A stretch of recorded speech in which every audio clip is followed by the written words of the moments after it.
Olá para você que é fã de esporte, está começando o nosso Linha de Passe nesse dia de mais uma vitória da seleção brasileira na Copa do Mundo da Rússia. Vitória por 2-0 sobre a seleção mexicana, que continua assina, né? Impressionante, a seleção mexicana não consegue avançar das oitavas de final e é bem verdade que pega de seleção mexicana não consegue avançar das oitavas de final e é bem verdade que pega adversários difíceis nessa fase, costumeiramente. Dessa vez foi o Brasil passou, teve gol do Neymar, o segundo dele na Copa do Mundo, teve possivelmente a melhor atuação do Neymar nessa Copa do Mundo, possivelmente a melhor atuação da seleção brasileira nessa Copa do Mundo também, são assuntos que a gente vai discutir. Teve o amarelo para o Casemiro, que tira o Casemiro do próximo jogo contra a Bélgica ou o Japão, algo que a gente vai saber nessa tarde, mas o Brasil passa jogando bem, mas ainda com alguns pontos para a gente discutir, como por exemplo, durante todo o jogo, muita coisa sendo questionada em cima de Gabriel Jesus, né? Afinal de contas, parece que todo mundo já pagou ali a sua conta, né? O Paulinho já fez gol, já tivemos o Firmino entrando indo bem também, a cobrança em cima do William, que hoje parece que deu resultado. O William fez sua melhor partida com a camisa da seleção brasileira, a gente vai falar sobre isso também, mas está sobrando ali para o Gabriel Jesus, está faltando de repente um golzinho dele para tirar esse peso, para tirar essa cobrança em cima do jogador do Manchester City. Linha de Passe está começando com a sua participação, vamos à nossa hashtag, porque a nossa hashtag é uma homenagem não ao apresentador, que não merece tanto, é uma homenagem ao William, jogador da seleção brasileira que realmente apareceu nesse jogo contra o México. Portanto, a hashtag é Willinha, com 2 L's, tá? Veja só, Willinha é a hashtag, uma brilhante criação de Eduardo Tironi. Muito obrigado. Que está conosco aqui hoje, assim como o Paulo Calçade, ao lado de Eduardo Tironi. Eu pensei que era o Palmeiras ali atrás, eu tomei até um susto ali, mas um verde ali, é o México. Leonardo Bertozzi e também André Kifuri, que acabou de sair do tempo real. Boa tarde. Boa tarde. E que vai participar desse Linha de Passe conosco. Então você participa na hashtag Willinha e a gente vai mandar uma enquete para você que tem a ver com a história do Firmino e do Gabriel Jesus. Ela continua, né? Cada jogo que passa, o questionamento só aumenta, até porque hoje ainda o Firmino entrou, acabou fazendo um gol, teve pouco tempo em campo, mas conseguiu fazer um golzinho e já deixou dele, coisa que o Gabriel Jesus ainda não conseguiu nessa Copa do Mundo. Então a gente vai colocar a enquete daqui a pouquinho aí para você. A enquete é quem tem que ser o titular, se é Firmino ou se é Gabriel Jesus. Tá? Daqui a pouco a gente coloca na tela e você participa. Como fizemos num outro Linha de Passe aqui, falei o que teve de bom, o que teve de ruim na apresentação do Brasil. O Brasil passou, se classificou, eu vou perguntar para abrir vocês rapidinho. O que teve de melhor nesse Brasil hoje, que venceu o México por 2-0? Tironi, plazinho rápido para a gente entrar na discussão. Vamos lá. Para mim, o William. O William do lado direito funcionou muito melhor do que nos outros jogos. Muito bem. Calçade? Para mim, o que teve de melhor, além da questão individual, tentando olhar um pouco para a coletiva, é que o Brasil teve que encontrar soluções para poder jogar e se reinventar é muito forte, mas para resolver problemas que o jogo apresentou. Perfeito. E eles começaram a se avolumar. Perfeito. Mesmo com uma única finalização no alvo, no gol do Alisson, se você olhar para o número, apenas foi magnífico, mas o começo do jogo foi pesado. E o Coutinho mal, e termina com Gabriel Jesus voltando pelo lado esquerdo e dando sustentação para a marcação, com Firmino antes das alterações, com Neymar e Coutinho. Aí o Brasil se equilibrou, jogou melhor. Eu acho que a maneira de abordagem tática mostrou um Brasil mais flexível, inclusive do ponto de vista do William. Eu acho que aí é interessante, é importante. O time estático e com problemas e que não se mexe, não se altera, me preocupa e eu acho que o Brasil conseguiu a vitória muito em função disso. Muito bem. O que você viu de melhor, Bertozzi? Defesa. Defesa. Por um motivo muito simples. Olha as Copas com 32. A França em 98 levou 2 gols. A Itália em 2006 levou 2 gols. A Espanha em 2010 levou 2 gols. O Brasil levou 1 gol e quase não leva a finalização no gol. E não é que o adversário às vezes não tenha volume, o México teve volume. Mas quantas bolas chegam de fato no gol do Brasil? São muito raras. Então eu poderia até, pessoalmente, colocar na figura do Thiago Silva, que faz uma Copa impecável até aqui. Mas acho que...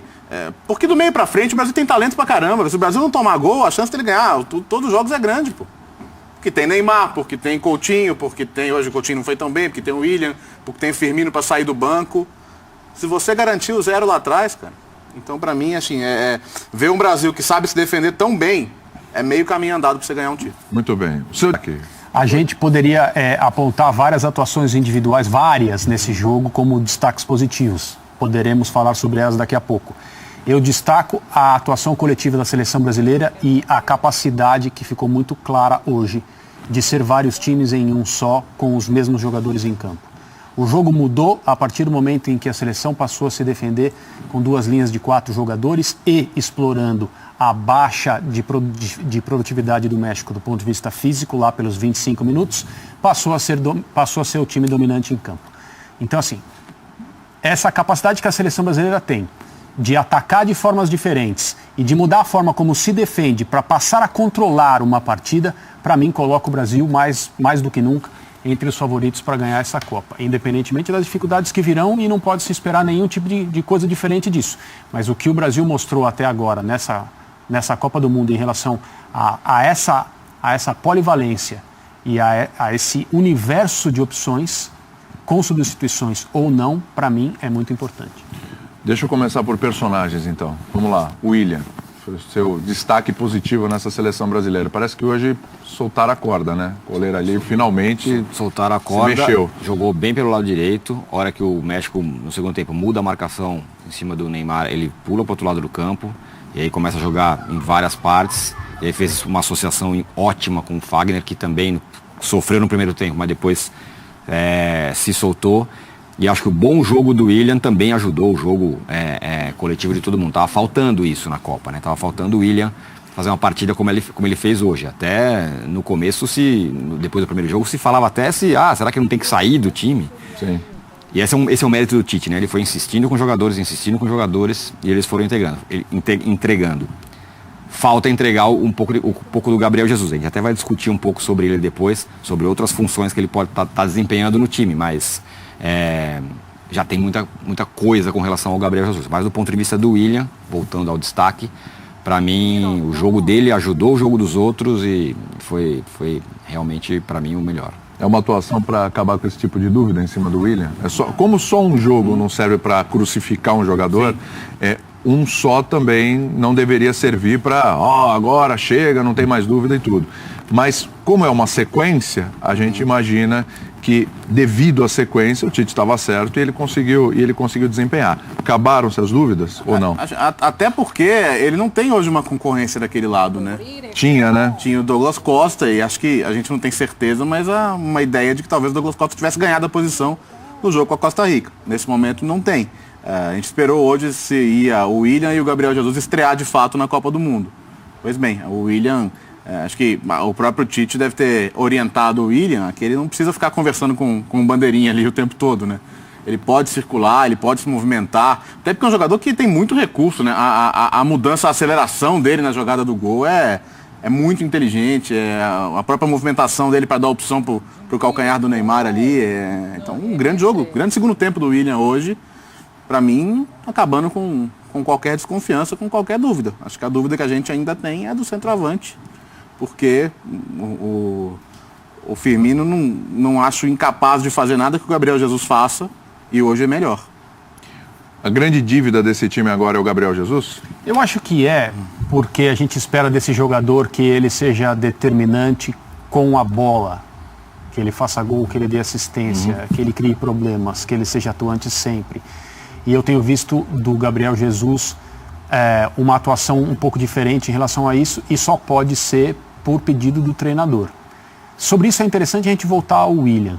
O William, como disse o Léo, passou boa parte dessa Copa muito colado na linha, perto da bandeirinha de escanteio, jogando como ponta aberta. Isso não é uma determinação, uma decisão pessoal. Isso foi um pedido do Tite. Em determinados momentos funciona, em determinados momentos não funciona. Toda escolha feita no time de futebol, ela te oferece alguma coisa e te tira outra. Na verdade, não é só no jogo de futebol, né? Escolher é perder, tem aquela frase. Então, escolha implica uma renúncia. Futebol é isso, você ganha e você perde conforme os posicionamentos que você assume. E a questão toda é a sabedoria para ver o que te dá mais. E às vezes tem a ver com riscos, né? No caso do William hoje, quando ele foi solto, quando o Tite disse joga, nós vimos o que aconteceu. E até isso serve de exemplo para um jogador que poderia estar mais introspectivo ou até se questionando depois de atuações que não foram, claro, aquelas que ele queria fazer, para o Gabriel. Quer dizer, o Gabriel nesse momento deve estar recebendo muita confiança por parte de todos. Talvez ele perca a posição. Perder a posição numa Copa do Mundo é algo natural, são poucos jogos, não existe muito tempo para você ficar esperando para tomar decisões. Às vezes você lamenta não tê-las tomado antes. O Tite claramente é um técnico que procura dar ao time que ele considera ideal jogos para que o time se encontre, para que suba de produção. Veja o que ele tem conseguido fazer. O Neymar fisicamente hoje é completamente outro jogador em relação à estreia na Copa. Ele hoje acelerava no final do jogo, após os 40 minutos. Isso era inviável para ele até poucos dias, até há algumas semanas. Quer dizer, o Brasil tem conseguido até se dar a esse luxo, recuperar o seu principal jogador durante a Copa. Então não é por isso que o Gabriel Jesus tem que abaixar a cabeça ou achar que a Copa acabou para ele e tudo mais. E também não acho que seja por isso seja necessário pedir a saída dele do time. O que eu imagino, talvez o Tite já tenha hoje argumentos para colocar o Roberto Firmino em campo e sem que isso seja visto por qualquer pessoa, entre elas o próprio Gabriel, como não tive as oportunidades que eu mereci. E ele tem questões táticas para resolver. Está tudo envolvido, não é individual, né? Só para deixar passar, acho difícil que ele mude. Mas, enfim. Acho que o Gabriel Jesus permanece contra, vamos supor, a Bélgica, se não acontecer nenhuma surpresa. Esse exercício que a gente fica fazendo o tempo todo, né? Tentar ler como pensa o treinador. Só que ele mesmo disse que é mérito, né? Ele diz isso o tempo todo, sempre disse. E aí você tem um cara que a proximidade do Firmino do gol, eu não estou falando da proximidade física, que ele está mais perto do que Gabriel. Claro que ele entrou numa situação de México saindo, com outra marcação, com os espaços, por um jogo que para o Brasil é o jogo que o Brasil quer jogar na Copa, esse aqui do México. Ele sofreu? Sofreu. Mas é um México que saía, que deixava o Brasil ser o Brasil dentro de suas características. E com ajustes, foi. Mas eu vejo o Firmino hoje num brilho assim, individual, falando agora, muito mais próximo de fazer o gol do que o Gabriel, mesmo numa situação em que eu concordo que o Firmino ele estava mais favorável para ele. Mas era um Firmino lá e o Gabriel marcando aqui no lado. E essa é uma questão para os próximos jogos, porque certamente os adversários estão vendo e viram a dificuldade do Brasil em jogar do jeito que o Tite queria, que é voltando o Coutinho ao lado do Paulinho e o Casimiro, com do lado direito o William, e na esquerda, tá bom, vai voltar o Neymar, vai ficar Gabriel, volta o Gabriel, mas assim, aí ele desloca o Coutinho, porque a forma de jogar não até os 23 minutos tem um número legal do jogo, era o México com 4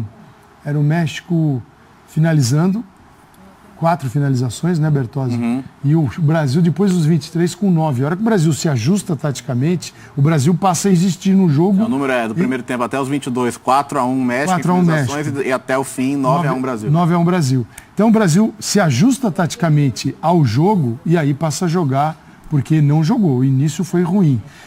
E termina com o Gabriel voltando, fechando o lado, enquanto esteve o William. Aí você tinha os dois jogadores do centro, ficavam Neymar e Coutinho, depois entrou o Firmino. É hora de pensar, de repensar a forma. Talvez de cada adversário é uma história. Para o México não funcionou. O México conseguiu atuar dentro das nossas deficiências. E olha, nós estamos falando de um Brasil que a gente aqui o tempo todo ressalta a sua eficiência defensiva e existem reclamações ainda. Veja o nível da coisa.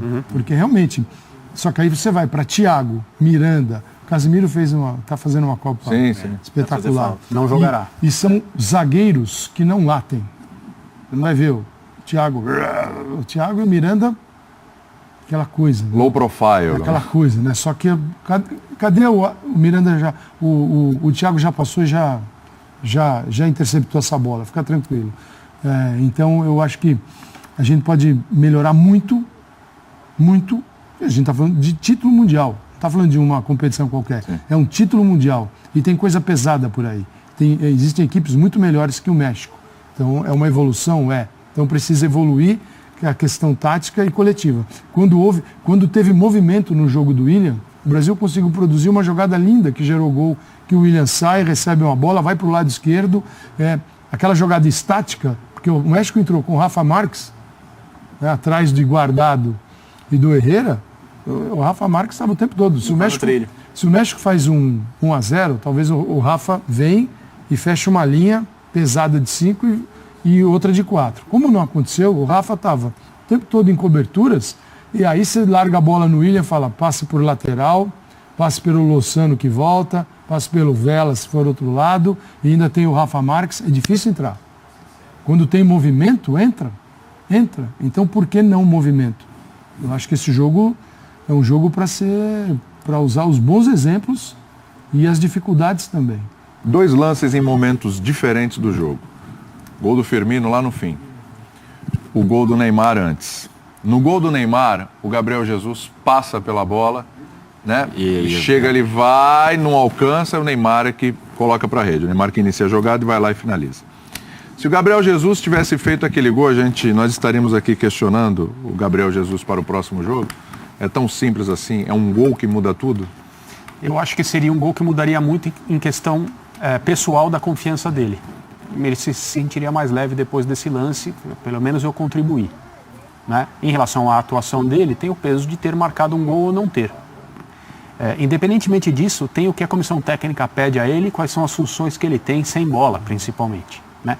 E ele teve uma função defensiva, a partir do momento que o Brasil se transformou no jogo, que teve relevância. No lance do gol, tem uma coisa que é incrível. O Neymar dá o passe de calcanhar para o William e dispara para dentro da área, a ponto de notar que pode ficar impedido. Ele desacelera um pouco e se coloca em posição para fazer o gol.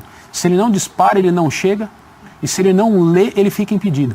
E ele poderia ter colocado a jogada em risco no geral, e o Brasil não ter conseguido essa vantagem que era tão importante. Então, assim, a gente comentou isso até no tempo real. O momento não é muito favorável mesmo ao Gabriel, porque essa bola poderia ter chegado para o pé dele e foi uma questão de um palmo, algo desse tipo. Não chegou. Felizmente, para a seleção brasileira, havia um jogador depois que conseguiu dar o mesmo carrinho, tocou na bola e a bola entrou. E assim, o ponto concordo que ele fez um papel tático. Concordo que é um jogador que pode fechar o lado, pode ajudar a desarmar, e ele tem feito isso. Mas a característica do Gabriel Firmino sem a bola não é diferente. O Jürgen Klopp não é apaixonado pelo Firmino só pelos gols que ele faz. Verdade. É por todo o trabalho que ele faz sem bola, pela leitura de jogo também, pela inteligência tática. Então ainda acho que você não está perdendo nada. Você não está perdendo isso que o Jesus oferece. E acho que hoje você está ganhando mais definição na cara do gol. Porque hoje, e da temporada que foi feita, o Firmino é capaz de oferecer mais. O gol foi um empurrãozinho? Foi. Mas também a leitura da jogada, é estar no lugar certo, é acreditar no lance. A impressão foi que o Neymar tentou fazer o gol, não tentou dar o passo para ele. Aí o Ochoa toca na bola, ela retarda um pouco e ele consegue tocar. Porque assim, nós não estamos discutindo um jogador, você tem 2 coisas concretas. Uma é a atuação do Gabriel Jesus, que não é compatível com o futebol que ele já mostrou e com as conexões que ele já encontrou na seleção, como o Neymar, por exemplo. Vocês acham isso mesmo? Eu tenho dúvida, acho que... Mas é que ele não está jogando bem? Não, é porque tem todas as outras questões que o André mesmo falou, de todas as outras coisas que ele tem feito. Mas o que ele faz que o Firmino não faz? Não, tudo bem, ok, mas assim, o meu ponto é claro que a gente quer que o centroavante da seleção, o homem de frente, faça gols. Mas ele está entregando outras coisas. Que o Firmino, enfim, pode fazer. Não. É por isso que eu volto da história do Tite. E pegando a carona que o André falou, deve ter alguma determinação para ele faça isso, fique de lado, marque não sei o que, tá. Ele está entregando isso que o Tite tá falando para ele entregar. Seria justo até, do ponto de vista do grupo, ele falou, bom, você fez tudo o que eu quis, agora você sai e vai entrar o Firmino no seu lugar. Você entende o que eu estou dizendo? Mas é uma decisão difícil. A Copa é feita de decisões difíceis. Não, sem dúvida, mas e rápidas, porque senão termina. E de times que se transformam, né, do início até o final. Agora, o que eu vejo no Firmino, André, é que a gente olha para o Firmino e eu tenho a impressão, pelo menos é o meu jeito de olhar, e eu tenho a certeza que talvez ali, se o campo pode mostrar ou não, mas assim, a expectativa é que exista um jogador, e ele existe, a minha visão, melhor do que o está jogando, troca, porque não está bom e você não sabe o que vem, fala assim, vamos ver o que acontece. E eu não vejo o Firmino nesta base do vamos ver o que acontece. E sim, acho que vai acontecer. Acredito que vai acontecer. É um jogador que entra em campo. Ele entrou e aconteceu. A situação era favorável, mas que culpa ele tem? Ele entrou e aproveitou do contexto que o jogo oferecia naquele momento. Do início, é óbvio que ele teria mais dificuldades, mas é um jogador que, dentro do sistema que o Tite cria para suas equipes, seleção, time de futebol, clube, ele precisa ser coerente com o que ele diz. Ele fica desempenho, perfeito. De onde é que está o do Gabriel?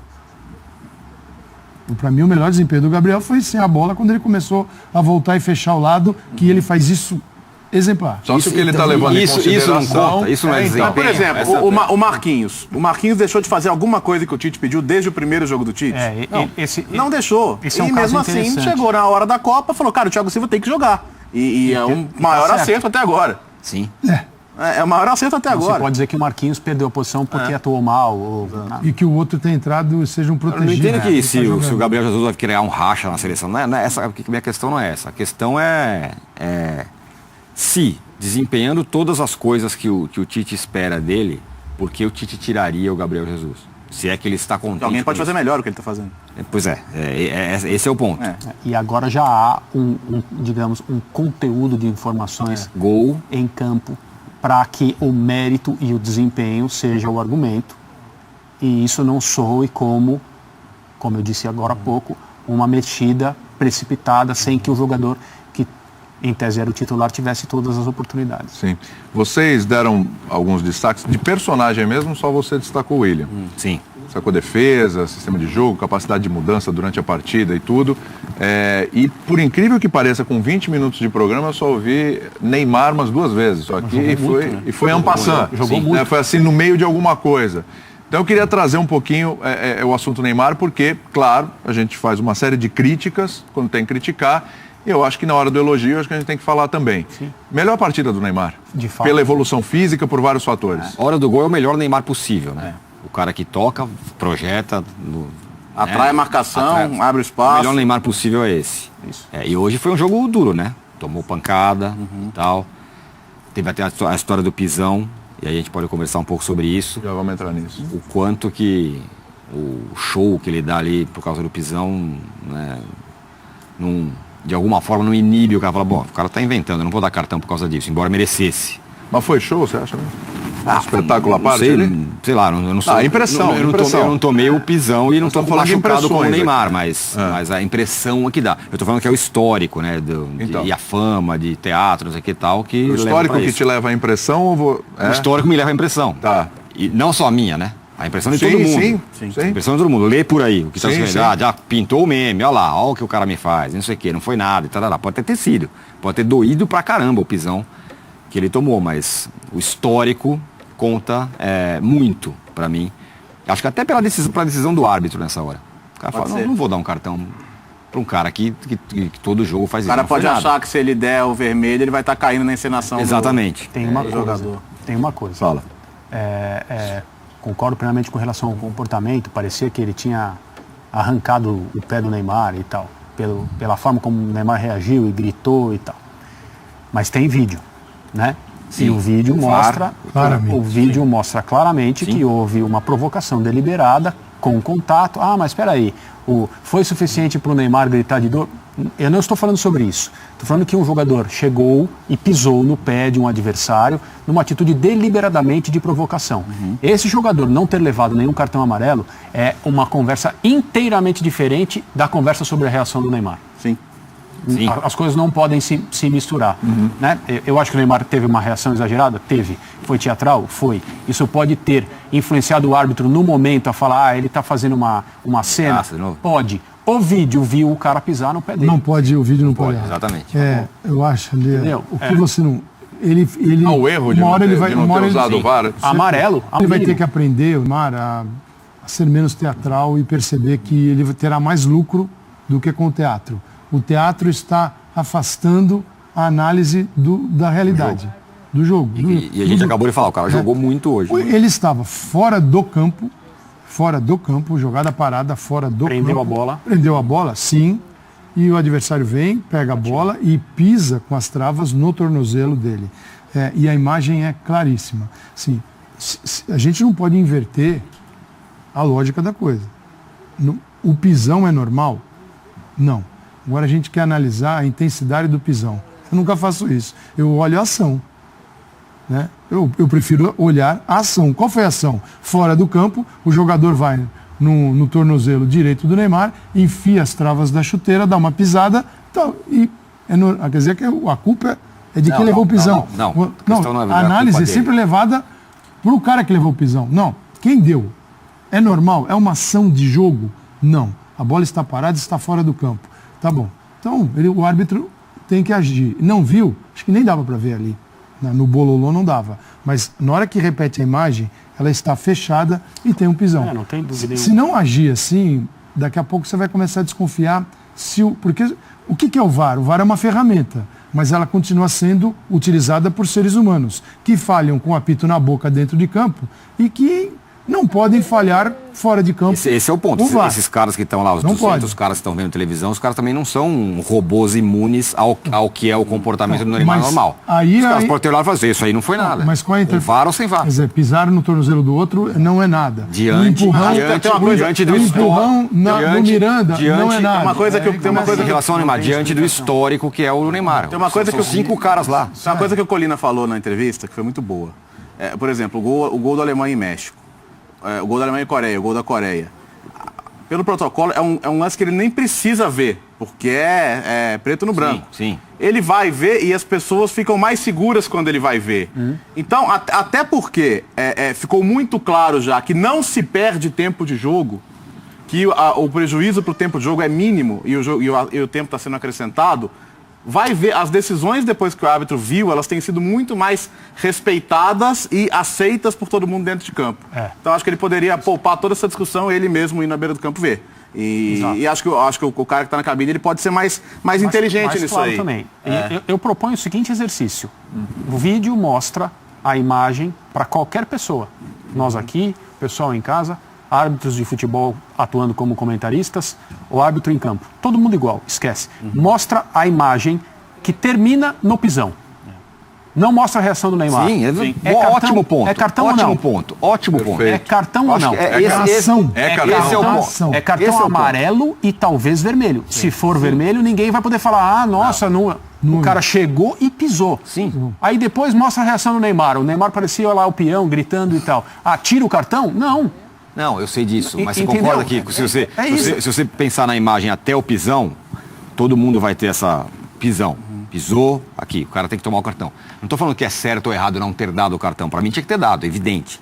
Mas a partir do momento que tem a reação, tem tudo isso que a gente está falando. Os caras são humanos, os caras sabem que o Neymar tem uma fama mundial de ser ator, de não sei o quê. Entendo que isso possa sim ter influenciado. Os caras falaram, não vou dar um cartão por causa disso. Entendo isso. Tanto que não concordo, mas entendo. De novo, acho que ninguém aqui não daria cartão, independentemente da cor. Mas tanto que o debate se divide, o debate deixa de ser só o pisão para ser tudo. Para ser o pisão, mais a reação.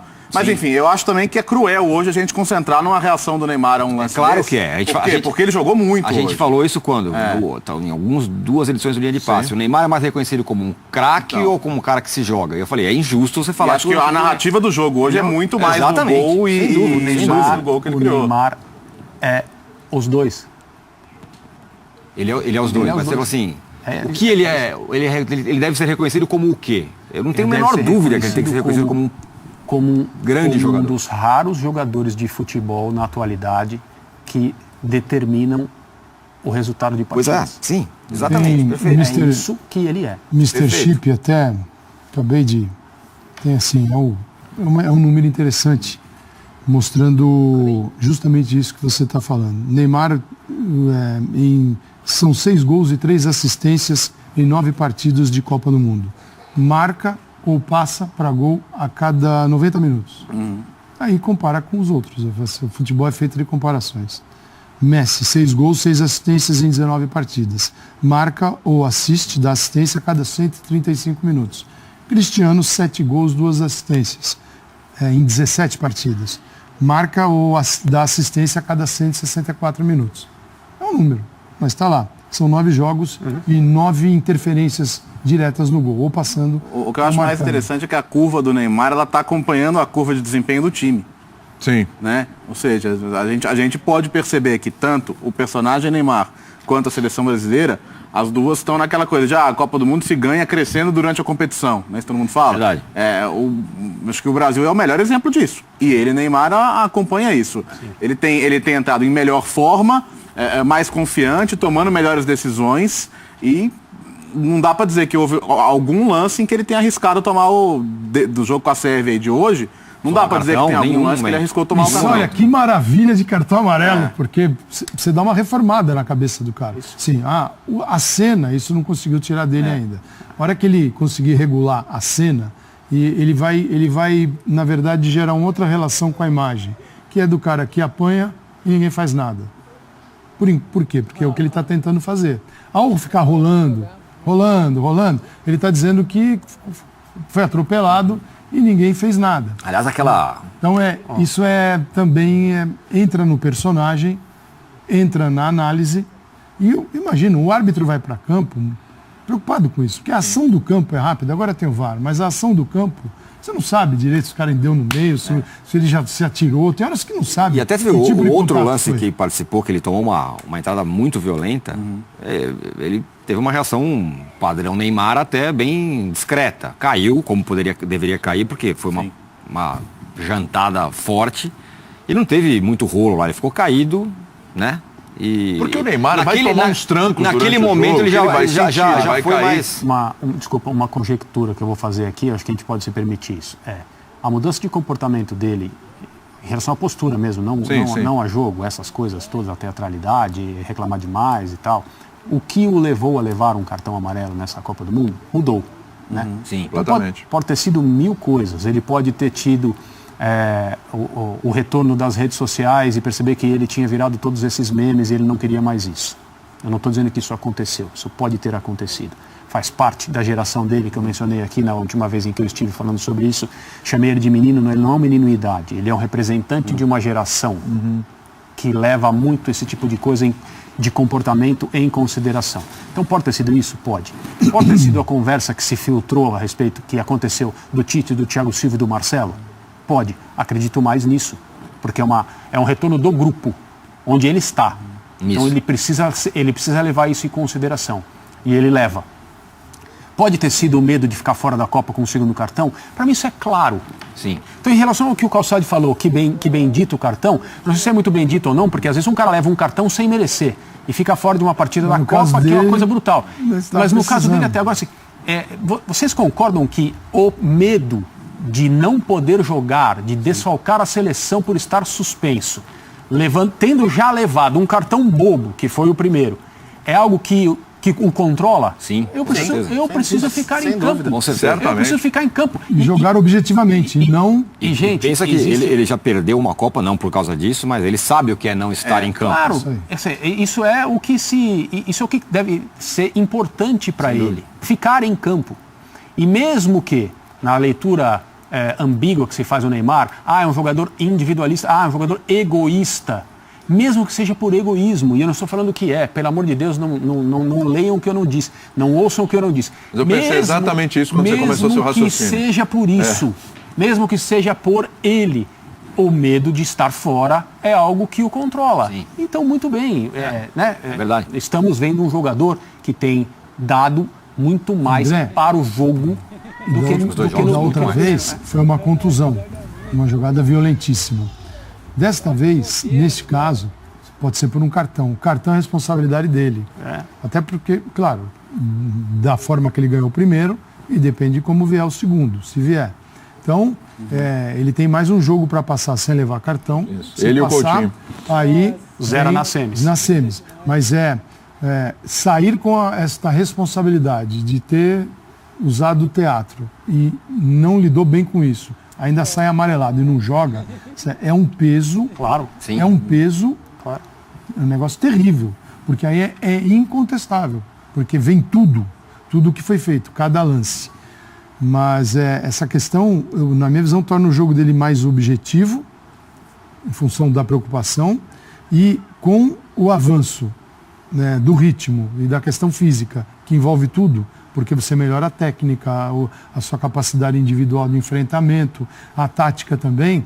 Quando você melhora o seu conjunto de ações no campo, e ele pode trocar ações que não levam a nada por um jogo mais objetivo.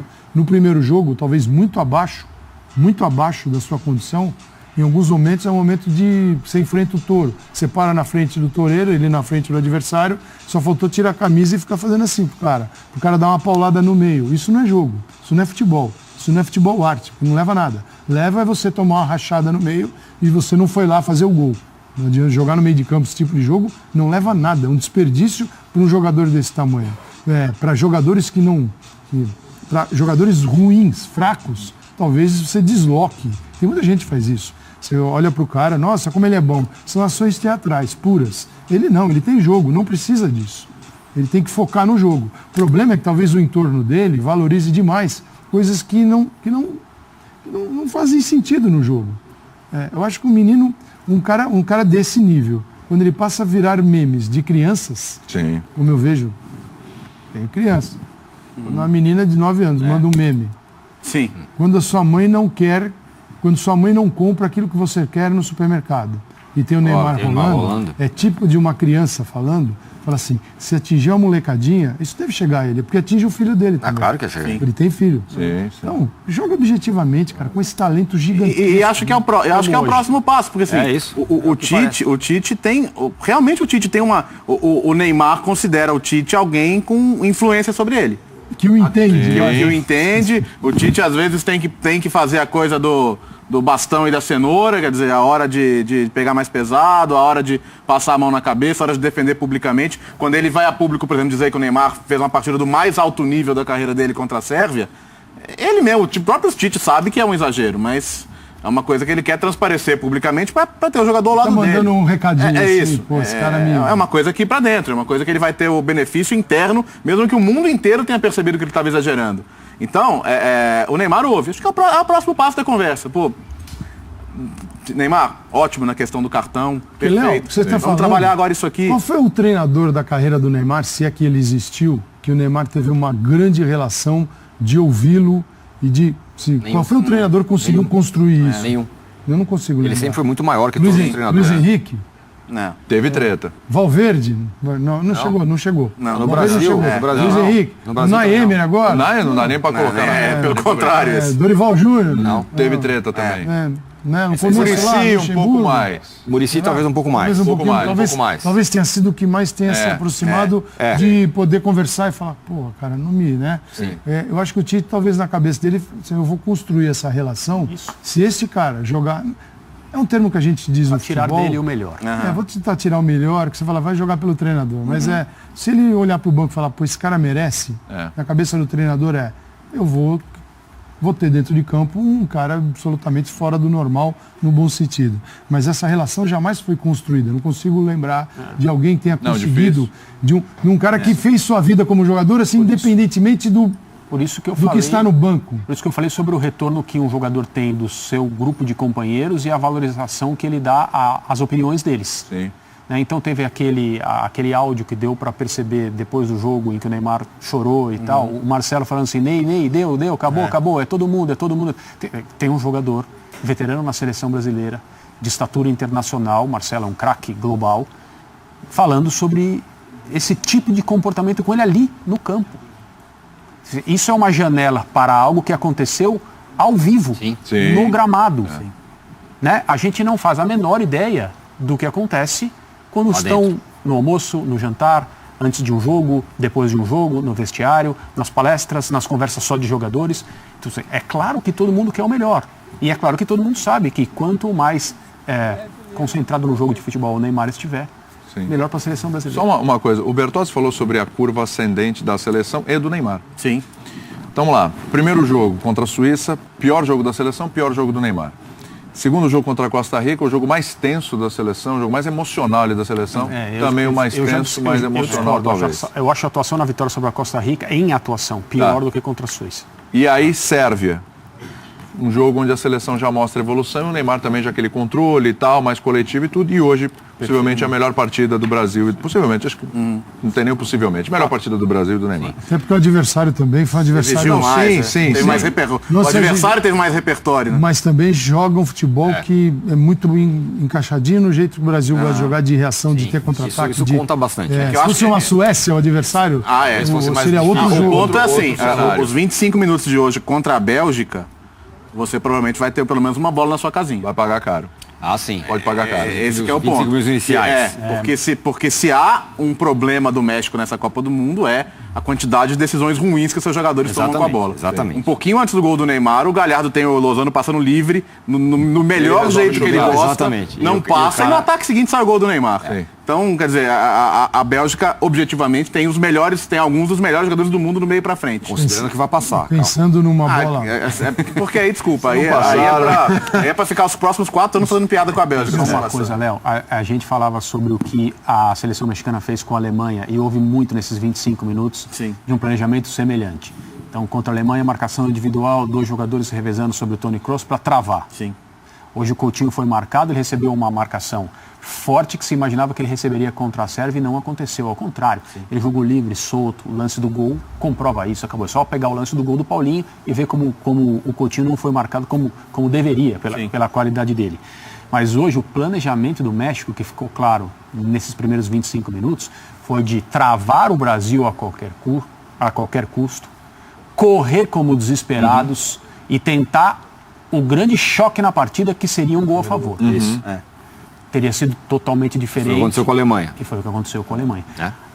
Não posso imaginar com certeza como seria o planejamento da Bélgica para enfrentar a seleção brasileira, mas seria, creio eu, se acontecer, um planejamento mais baseado nas virtudes belgas do que apenas numa coisa muito prática, no sentido de vamos segurar o Brasil e nesse período em que for possível segurá-los, vamos tentar um gol porque temos qualidade. Sim. Né? Por isso, assim, eu imagino que vai ser um tremendo de um jogo de futebol se for o Brasil. Sim, né? sem dúvida. Se for o Brasil, O que também não é ruim, se acontecer isso não é ruim pro Brasil também. A Bélgica tem a qualidade para chegar no Alisson e exigir do Alisson talvez algo que o Brasil não tenha sentido ainda nessa Copa. Tem 3 defesas na Copa, se não me engano. Mas tem também oferece o jogo para o Brasil. Não é um adversário que vai jogar e quem joga também permite situações. Isso. Não apenas estar lá para evitá-las e sempre fazer gol. E principalmente a gente vai sentir falta do Casemiro em vários momentos. Uma bolinha parada na área do Brasil. Nós vamos sentir mais até essa é uma questão, Lukaku, uma galera. Essa é uma questão que a gente vai conversar no próximo bloco. Só para finalizar, por causa do raciocínio. Em cima do que a gente falou de individual do Neymar, do coletivo da seleção, etc., da participação dele mais coletiva, seguindo essa linha do crescimento, é a seleção que melhora o Neymar ou é o Neymar que melhora a seleção? Acho que é uma via de 2 mãos. Funciona nos dois sentidos. Coletivo. Senão nós vamos chegar, daqui a pouco nós vamos falar do Messi, entendeu? Porque a seleção não melhora em nada, não ajuda em nada. Eu acho só uma questão. Eu acho que quando a seleção não consegue desempenhar aquilo que ela deseja, primeiro e segundo jogo, por exemplo, eu acho que surge o pior do Neymar. Que é tentar resolver sozinho, que é não sei o quê, que é mais ou menos o que ele fez nos 2 primeiros jogos. Eu acho que essa é uma questão. Quando o time começa a jogar como time, como jogou contra a Sérvia, hoje então nem se fala, eu acho que o Neymar cresce como jogador e aí faz as melhores coisas que ele é capaz de fazer, que são muito grandes. Esse eu acho que é o perigo. O time não jogar de uma forma que o Neymar consiga... que o Neymar não tenha que jogar nas costas dele tudo. Que também tem essa é uma outra característica do Neymar, né? Muitas vezes ele acha que ele precisa... Ainda acha um pouco que ele precisa... Jogador equipe. Ser o cara. Jogador, Tem isso. Então eu acho que quando o Brasil não joga com equipe, atrapalha o Neymar e surge o pior do Neymar. Eu acho só isso. Tá, o monstro aparece, né? Vamos pro intervalo, a gente volta já, a gente vai entrar na história do Casemiro, que é bom. E os caras que ele mais se baseia, os caras que ele mais persegue os feitos, as marcas, Cristiano e Messi, são os melhores exemplos para ele entender quanto é necessário uma seleção para o grande jogador. Sim. Então, não precisa ir longe, tá pertinho dele. Perfeito. Fã de Esportes de volta com o nosso linha de passe. Fica quieto aí, Calçade. Me desconcentra. Vamos lá. Estão me passando aqui a informação, é verdade, né? O Brasil é a única seleção a conseguir avançar às quartas de final nas últimas 7 Copas. São 7 Copas seguidas, o Brasil conseguindo avançar às quartas. E nas últimas 3 também é a única que consegue esse feito. Negócio impressionante mesmo da seleção brasileira. Tem uma tradição de pelo menos estar nas quartas de final, que a última vez que isso não aconteceu foi em 90, quando foi eliminado nas oitavas ali pela seleção argentina. Bom, Casemiro fora. Você ia começar esse assunto, Calçade, no bloco anterior eu te interrompi. O Casemiro... O peso desta ausência num jogo, vamos supor, contra a Bélgica, vai? Sim, a gente antes do Mundial, a gente estava olhando para a fase de Fernandinho e Casemiro, e o Tite mesmo sempre falou isso, acho que o Brasil tem 2 grandes jogadores nessa posição. Então não precisa fazer uma adaptação, nenhuma invenção ali. Mas aí vem o Mundial e tem o Casemiro jogando muito. Sim. À frente de uma dupla de zaga também que está jogando demais, o que é o processo, não são só os 3, né? Se a bola ficar entrando do lado, né? Se o Fagner está vendo ações defensivas aqui, o jogador com mais ações defensivas no Brasil foi o Fagner, com 11. Então, ele cumpriu o que se esperava dele nas ações defensivas. O Alisson com uma só. Então, é mais ou menos o jogo. Então, você tem um time muito bem postado para facilitar a vida do goleiro.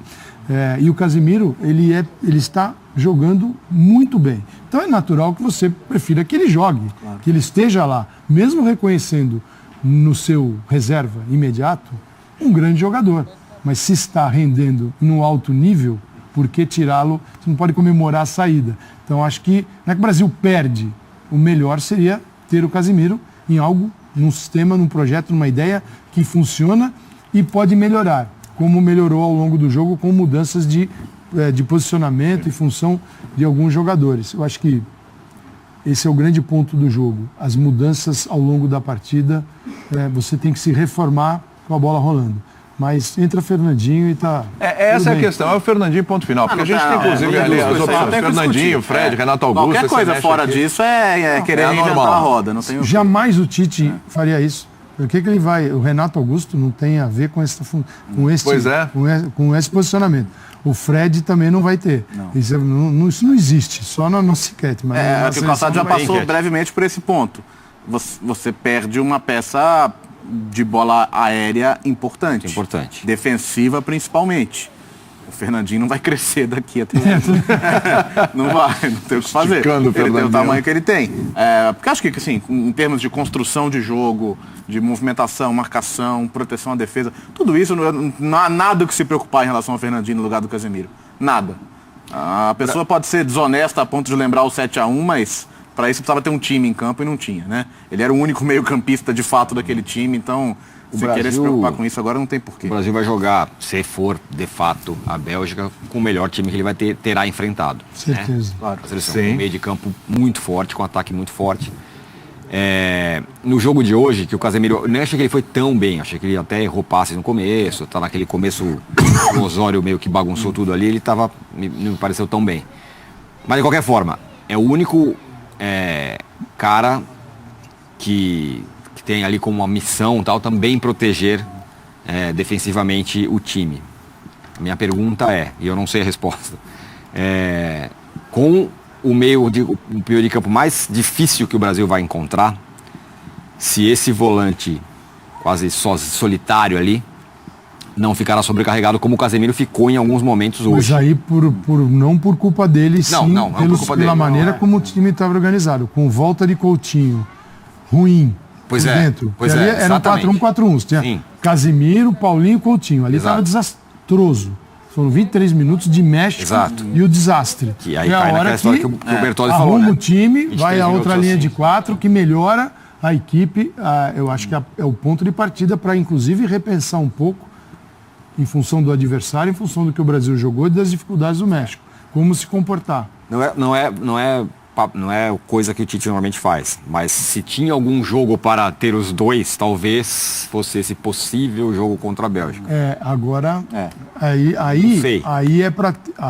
A mudança nesse cenário de meio de campo é ter o Renato. Ou o Fred é uma incógnita, né? Porque Mas era Renato com Paulinho e Fernandinho, dá para jogar. Só que aí ele vai sacar um jogador. Mas peraí. E a gente viu no amistoso, no amistoso da Croácia, dificuldade com essa formação. né? Pois é. Tem uma coisa aí que é a seguinte. E não mexe aí não. A também acho que Bélgica não. tem capacidade de, por imposição, por tamanho, dificultar o jogo do Felipe Coutinho? Tem. Isso é chave? Acredito que seja. Não dá para esperar que isso vai acontecer. O Casemiro tem que ser substituído pelo Fernandinho, acabou. Está feita essa substituição. Qual seria a outra maneira de lidar com isso? Tirar o Coutinho dali, fazê-lo jogar pela direita no lugar do cara que foi um destaque hoje. Então são decisões difíceis. Sim. Aí fazer o Renato Augusto entrar pela esquerda para ter um pouco mais de peso, força, né? São decisões difíceis para ser tomadas. É porque sem a bola, né, André? Se fazer o Gabriel retornar pelo lado, que ele faz bem, fazia no Palmeiras, fez na Seleção Olímpica, numa situação em que o time está vencendo, é uma coisa.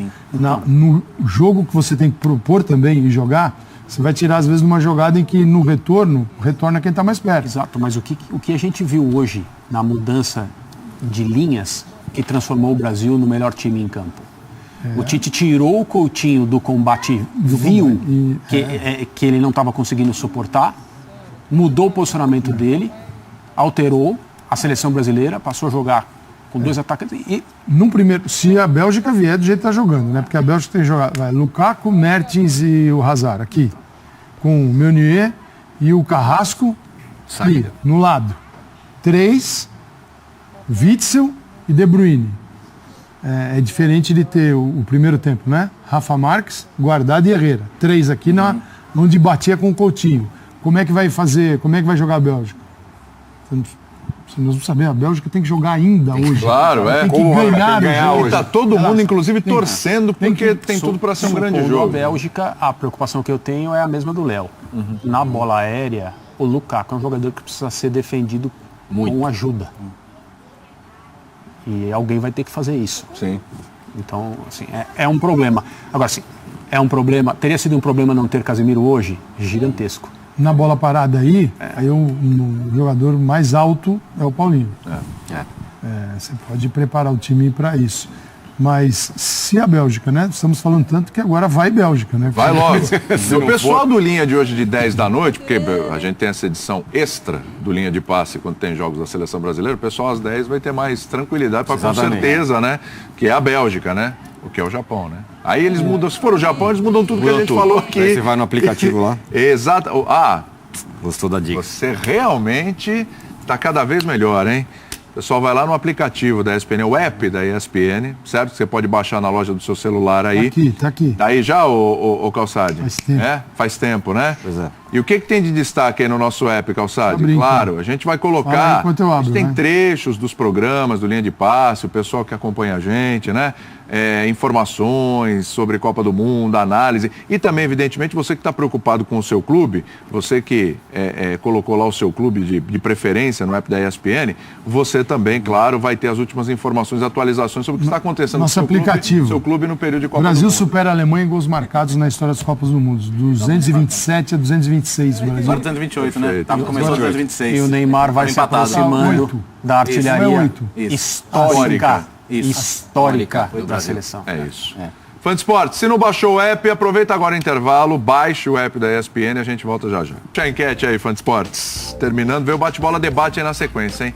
Quem deve ser titular nas quartas de final? Gabriel Jesus, 17%, Roberto Firmamos, o Maurício Barros, certo? Temos o professor Celso Zelt.